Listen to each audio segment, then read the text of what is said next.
Combien de déchets y a-t-il dans la Méditerranée?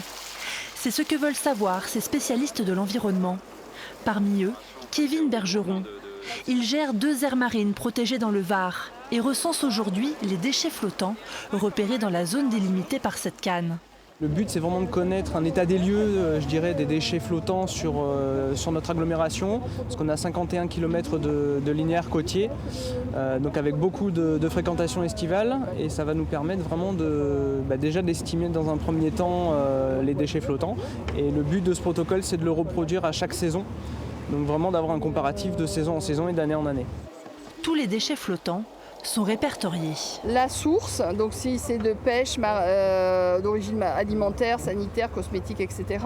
L'objectif là, c'est d'estimer les densités, de les cartographier, donc voir la distribution, etc. Et après, peut-être donc aux gestionnaires, aux élus, etc., de mettre en place des moyens. Donc s'il y a des zones qui sont identifiées, de mettre en place des moyens pour nettoyer ces zones.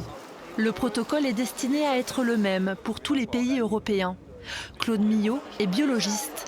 Selon lui, ces recherches permettent de vérifier l'efficacité des politiques environnementales menées jusqu'à présent. En France, on a interdit les sacs plastiques en 2016. En Italie, ils ont interdit en 2018 l'utilisation des plastiques à usage unique.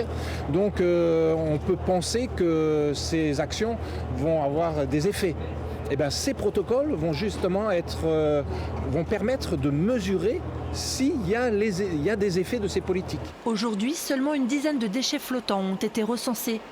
Est-ce fidèle à la réalité? Pas si sûr. Chaque année, 600 000 tonnes de plastique sont rejetées dans la Méditerranée.